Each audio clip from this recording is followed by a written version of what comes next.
আকাশবাণী খবর পড়ছি শুভব্রত মুখোপাধ্যায়। বিশেষ খবর। প্রধানমন্ত্রী নরেন্দ্র মোদী বলেছেন, সুসমন্বিত রূপান্তরই ভারত মালয়েশিয়া দ্বিপাক্ষিক সম্পর্কের মূল মন্ত্র। ভারত মার্কিন বাণিজ্য চুক্তিতে ভারতীয় পণ্যের ওপর রপ্তানি শুল্ক কমিয়ে 18% করা হয়েছে। ছত্তিশগড়ের বস্তার ডিভিশনে 51 জন মাওবাদী আত্মসমর্পণ করেছে। জাপানের সংসদীয় নির্বাচনে আজ ভোট গ্রহণ। মার্কিন যুক্তরাষ্ট্রের বিরুদ্ধে জয় দিয়ে ভারত টি-20 বিশ্বকাপ ক্রিকেট অভিযান শুরু করেছে। আসছি বিস্তারিত খবরে।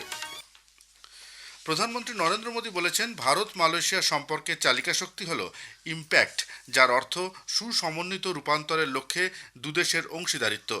দুদিনের সফরে আজ মালয়েশিয়া পৌঁছে কুয়ালালামপুরে সালেমাত দাতাং মতিজি শীর্ষক এক অনুষ্ঠানে প্রবাসী ভারতীয়দের উদ্দেশ্যে শ্রী মোদী বলেন, তাঁরাই দুদেশের হৃদয়কে সেতুর মতো সংযুক্ত করে রেখেছে। মালয়েশিয়ার প্রধানমন্ত্রী আনোয়ার ইব্রাহিমের সঙ্গে দীর্ঘ সময়ের বন্ধুত্বের কথা স্মরণ করে প্রধানমন্ত্রী বলেন, ভারত ও মালয়েশিয়ার সম্পর্ক 2024 সালে সুসংহত কৌশলগত অংশীদারিত্বে উন্নীত হয়েছে। Our relationship with Malaysia is scaling new heights each year. In 2024, during the visit of Prime Minister Anwar Ibrahim to New Delhi, we elevated our ties to a comprehensive strategic partnership. Today, we walk hand in hand as partners towards progress and prosperity. তিনি বলেন, মালয়েশিয়ায় 100টিরও বেশি ভারতীয় IT company কাজ করছে। এর ফলে কর্মসংস্থানের সুযোগও বাড়ছে।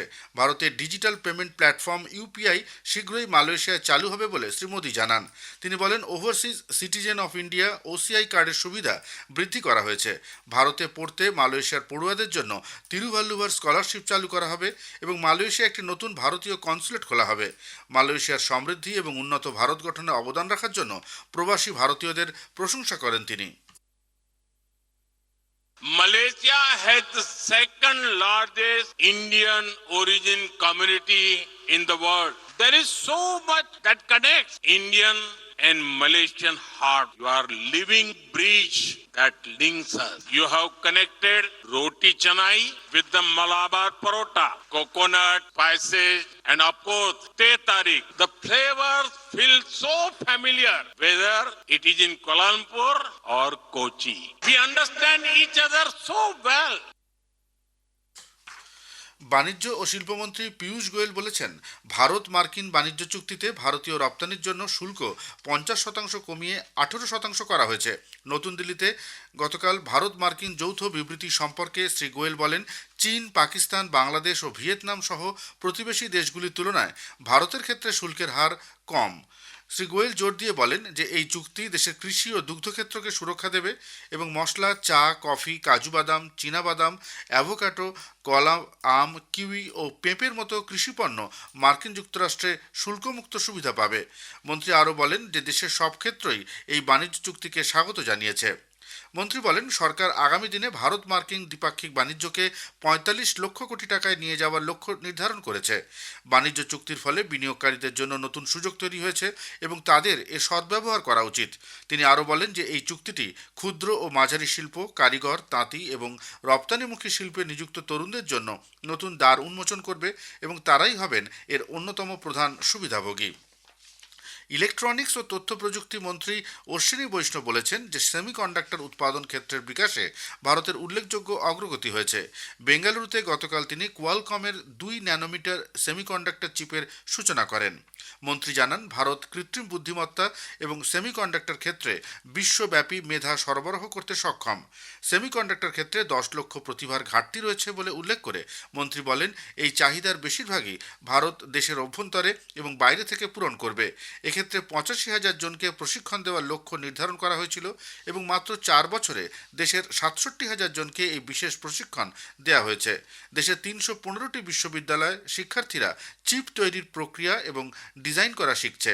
সেমিকন 2.0-র অধীনে চিপ ডিজাইন, উৎপাদন, সরঞ্জাম এবং উপকরণ তৈরি এবং চিপ থেকে মাদারবোর্ড পর্যন্ত সম্পূর্ণ সিস্টেম ডিজাইন করতে সক্ষম একটি প্রতিভাবান কর্মী বাহিনী গড়ে তোলার উপর জোর দিয়ে একটি সুস্পষ্ট রূপরেখা তৈরি করা হয়েছে। তিনি আরও বলেন যে এই পথ দেশকে দেশের অভ্যন্তরেই 7, 3 এবং 2 ন্যানোমিটার চিপ তৈরিতে সক্ষম করবে। কেন্দ্রীয় বিজ্ঞান ও প্রযুক্তি মন্ত্রী ডক্টর জিতেন্দ্র সিং বলেছেন 2047-এর মধ্যে বিকশিত ভারতের লক্ষ্য অর্জনে প্রত্যেক নাগরিকের অংশগ্রহণ এবং সরকার ও সাধারণ মানুষের মধ্যে একটি শক্তিশালী অংশীদারিত্বের প্রয়োজন। তিনি গতকাল অন্ধ্রপ্রদেশের বিজয়ওয়াড়ায় বিজেপি আয়োজিত 2026-27 অর্থবর্ষের বাজেট নিয়ে এক সাংবাদিক সম্মেলনে বলেন, ভারতের দিকে বর্তমানে গোটা বিশ্ব বিপুল প্রত্যাশা নিয়ে তাকিয়ে রয়েছে। দেশীয় প্রযুক্তির ব্যবহার, গবেষণা এবং উদ্ভাবনকে উৎসাহিত করে আত্মনির্ভর ভারত গড়ে তোলার ক্ষেত্রে সরকার প্রচেষ্টা চালাচ্ছে। ছত্তিশগড়ের বস্তার ডিভিশনের বিজাপুর এবং সুকমা জেলায় গতকাল 51 জন মাওবাদী আত্মসমর্পণ করে। এদের মাথার দাম ছিল 1,61,00,000 টাকা। বিজাপুরে 20 জন মহিলা সহ মোট 30 জন মাওবাদী অস্ত্র ত্যাগ করে সমাজের মূল স্রোতে ফিরে আসার সিদ্ধান্ত নিয়েছে। পুলিশ এবং সিআরপিএফের উচ্চপদস্থ আধিকারিকদের কাছে আত্মসমর্পণ করে এরা। এদিকে সুকমা জেলায় গতকাল 31 জন মাওবাদী আত্মসমর্পণ করেছে। একাধিক AK-47 রাইফেল, এসএলআর এবং ব্যারেল গ্রেনেড লঞ্চার পুলিশের হাতে তুলে দেয় তারা। কেন্দ্রীয় স্বরাষ্ট্রমন্ত্রী অমিত শাহ গতকাল জম্মু কাশ্মীরে উন্নয়নমূলক প্রকল্পগুলির অগ্রগতি পর্যালোচনা করতে একটি উচ্চ পর্যায়ের বৈঠকে সভাপতিত্ব করেন।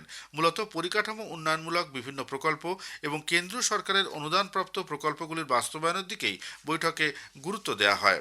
খবর শুনছেন আকাশবাণী থেকে। আমাদের সংবাদ শোনা যাবে ইউটিউব চ্যানেল আকাশবাণী সংবাদ বাংলা, ফেসবুক ও ইনস্টাগ্রাম আকাশবাণী সংবাদ কলকাতা এবং এক্স হ্যান্ডেল AIR নিউজ কলকাতাতে। জাপানের প্রধানমন্ত্রী সানায় তাকাইচির আহ্বানে আগাম সংসদীয় নির্বাচনে আজ ভোট দেবেন সেই দেশের ভোটাররা। কয়েক মাস আগে আইন প্রণেতাদের দ্বারা নির্বাচিত হলেও জনগণের রায় জানতে এই সিদ্ধান্ত নেন তিনি। বিরোধী দল নিয়ন্ত্রিত উচ্চকক্ষকে পরাজিত করতে তাকাইচির লিবারেল ডেমোক্রেটিক পার্টি এবং ইশিন নামে পরিচিত জাপান ইনোভেশন পার্টির জোটকে 310টি আসন জয় করতে হবে। তবে শাসক জোট যদি সংখ্যাগরিষ্ঠতা হারায় তবে তিনি পদত্যাগ করবেন বলেও প্রতিশ্রুতি দিয়েছেন জাপানের প্রথম মহিলা প্রধানমন্ত্রী তাকাইচি। উল্লেখ্য, নির্বাচনের প্রথম ধাপে এক সপ্তাহ আগে পর্যন্ত প্রায় 46 লক্ষ মানুষ আগাম ভোট দিয়েছেন, যা 2024 সালের আগের নির্বাচনের তুলনায় 2.5% কম। তবে উত্তর ও পশ্চিমাঞ্চলে ভারী তুষারপাতের কারণেই এই ভোটদানের হার কমেছে বলে মনে করা হচ্ছে। বাংলাদেশে আসন্ন সাধারণ নির্বাচনের প্রাক্কালে রাজনৈতিক উত্তেজনা এবং নির্বাচন সংক্রান্ত হিংসার ঘটনা বৃদ্ধির প্রেক্ষিতে বিএনপির চেয়ারম্যান তারেক রহমান ভোট বানচালের যে কোনো চেষ্টার বিরুদ্ধে পাল্টা কঠোর জবাব দেওয়ার হুঁশিয়ারি দিয়েছেন। গতকাল নীলফামারীতে এক নির্বাচনী জনসভায় তারেক দাবি করেন, বিএনপির প্রতি ক্রমবর্ধমান জনসমর্থন দেখে একটি স্বার্থান্বেষী গোষ্ঠী নির্বাচন বানচালের ষড়যন্ত্র করছে। তিনি বলেন, বিএনপির জয় বাংলাদেশে বৃহৎ উন্নয়নমূলক উদ্যোগের পথ প্রশস্ত করবে। এদিকে ন্যাশনাল সিটিজেন পার্টির এনসিপি নেতা নাসির উদ্দিন পাটোয়ারি গতকাল ঢাকায় এক সমাবেশে অভিযোগ করেন, তারেক রহমানের ভয়ে তত্ত্বাবধায়ক সরকার ভারসাম্য হারিয়ে ফেলেছে। অন্যদিকে রাজনৈতিক অশান্তি নিয়ে উদ্বেগের আবহেই তত্ত্বাবধায়ক সরকার গত সন্ধ্যায় প্রধান উপদেষ্টা ডক্টর মোহাম্মদ ইউনূসের সভাপতিত্বে তাঁর বাসভবন যমুনায় একটি জরুরি বৈঠক ডাকে। এই বৈঠকে শীর্ষ নিরাপত্তা ও গোয়েন্দা আধিকারিকদের উপস্থিতিতে নির্বাচনের সময় আইন শৃঙ্খলা বিষয়ে আলোচনা করা হয়। উল্লেখ্য, গত সপ্তাহে বৃহস্পতি ও শুক্রবার দুদিন কুষ্টিয়া, ভোলা, টেকনাফ এবং রাজশাহীতে রাজনৈতিক সংঘর্ষে অন্তত 26 জনের আহত হবার খবর পাওয়া গেছে। নিরাপত্তা পরিস্থিতির কথা মাথায় রেখে 12 ফেব্রুয়ারি ভোটের দিন দোকান মালিক সমিতি দেশের সব দোকান, বাণিজ্যিক প্রতিষ্ঠান এবং শপিং মল বন্ধ রাখার কথা ঘোষণা করেছে। ইসরায়েলের প্রধানমন্ত্রী বেঞ্জামিন নেতানিয়াহু মার্কিন ইরান আলোচনা প্রসঙ্গে আগামী বুধবার ওয়াশিংটনে মার্কিন প্রেসিডেন্ট ডোনাল্ড ট্রাম্পের সঙ্গে সাক্ষাৎ করবেন। গত শুক্রবার ওমানে মার্কিন যুক্তরাষ্ট্র ও ইরানের আলোচনার প্রেক্ষিতে নেতানিয়াহুর কার্যালয় থেকে এক বিবৃতিতে বলা হয়েছে, প্রধানমন্ত্রী বিশ্বাস করেন যে সমস্ত আলোচনায় ব্যালিস্টিক ক্ষেপণাস্ত্র সীমিত করা এবং ইরানপন্থী জোটের প্রতি সমর্থন বন্ধ করার বিষয়টি অন্তর্ভুক্ত থাকতে হবে। 5 দিনের ভারত সফরে আসা সেসেলসের প্রেসিডেন্ট প্যাট্রিক হারমিনি গতকাল সেদেশের ফার্স্ট লেডি ভেরোনিক হারমিনিকে সঙ্গে নিয়ে মুম্বাইয়ে পৌঁছেছেন। সেসেলসের প্রেসিডেন্ট কেন্দ্রীয় বন্দর, নৌপরিবহন ও জলপথ মন্ত্রী সর্বানন্দ সোনোয়ালের সঙ্গে সাক্ষাৎ করেন এবং পরে কনফেডারেশন অফ ইন্ডিয়ান ইন্ডাস্ট্রি আয়োজিত ভারত সেসেলস বিজনেস রাউন্ড টেবিলে যোগ দেন। মার্কিন যুক্তরাষ্ট্রের বিরুদ্ধে জয় দিয়ে ভারত টি-20 বিশ্বকাপ ক্রিকেট অভিযান শুরু করেছে।